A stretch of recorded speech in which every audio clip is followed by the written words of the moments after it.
The late king impregnated his maid and conspired with the queen, and they tried to terminate the pregnancy.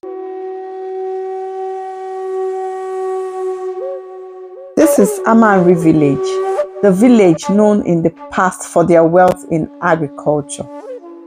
In the past, people gather by the healing river, which has nurtured their land for generations. At a point, the river began to dry up and crops began to wither. There was hunger in the land. No one knew what the problem was until the elders visited the chief priestess, and she revealed that an abomination was committed and concealed by the late king, that it was time to save the land and everyone from perishing. The late king impregnated his maid and conspired with the queen, and they tried to terminate the pregnancy, which resulted to the death of the maiden. They went ahead to secretly bury her without anyone's knowledge, but nothing is hidden before the gods. The elders recount the revelation of the priestess before the king, revealing that the river's desiccation is a consequence of an abomination committed by the late king. As a result, the gods cursed the royal bloodline. To remedy the situation, a blind, beautiful young woman, Nia, is revealed to be the chosen one destined to break the curse. Nia is to be impregnated by the new king, King Oluigwe. She will give birth to a child that will salvage the land. The villagers besieges the king, Oluigwe, to fulfill the prophecy by impregnating Nia. King Oluigwe is caught between salvaging the land and his relationship with his wife, whom he loves so much.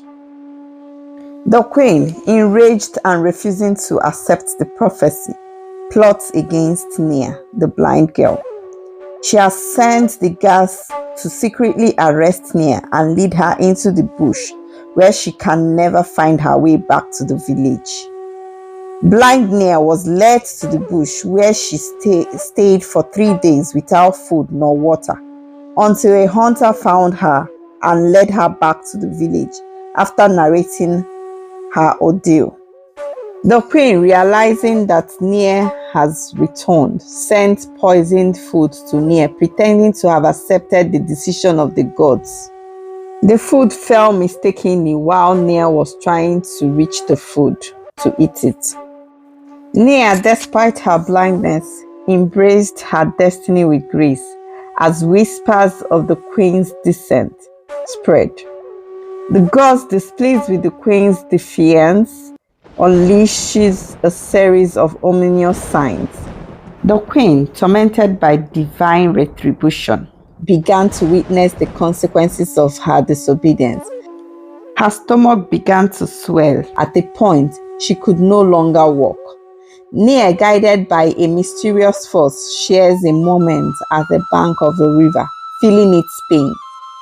The river is now completely dried up. This, as a result, emphasizes the urgent need for the prophecy fulfillment. The village experienced more hardship as surviving crops and animals began to perish due to the absence of the healing river. The villagers plead with the gods for mercy.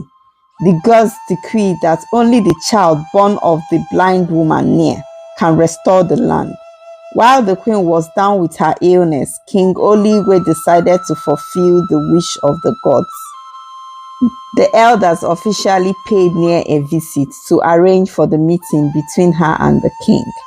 King Oluigwe also paid a visit to Nia to have a proper discussion with her and also arrange for her coming to the palace. King Oluigwe opted to marry Nia instead of impregnating her out of wedlock, but the priestess refused and said that the will of the gods is for the child to be born as she initially revealed. The king can go ahead to marry Nia after the birth of the child. This was to recreate the event of the past with the late king in order to appease the maiden who died with pregnancy for the late king.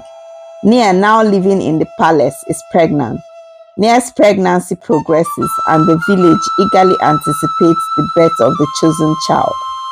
The child is born and the moment is marked by a celestial display signifying the end of the course. At this point, King Oligwe is ready to make Nia his wife because of his son, who is the heir to the throne according to tradition. This, as a result, will make Ayo a legitimate child of the king. The healing river begins to flow once again, rejuvenating the land and bringing prosperity back to the village. The gods, satisfied with the fulfillment of the prophecy, lift their divine wrath from the queen.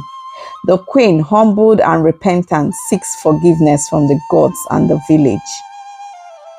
Nia regains her sight during the wedding ceremony with the king and now lives happily in the palace as a queen. The child named Ayo is raised with love and care, destined to become the future king. Ayo's upbringing is guided by the wisdom of the village elders, instilling in him a deep respect for the land and its people. Ayo learns about the history of the cause and his pivotal role in breaking it, embracing his destiny. As Ayo matures, he demonstrates leadership qualities, earning the respect of the villagers. The village faces external challenges, and Ayo's courage and wisdom are put to test. Ayo, with the support of the healing river and the lessons learned, successfully overcomes the challenges. Following the death of his father, Ayo is now the crown king, bringing a new era of prosperity and unity to the village. The healing river becomes a symbol of resilience and the power of destiny. Ayo, now a wise and just ruler, ensures that the mistakes of the past are not repeated, maintaining harmony in the village. The village thrives under King Ayo's rule, and the healing river continues to flow, blessing the land for generations to come.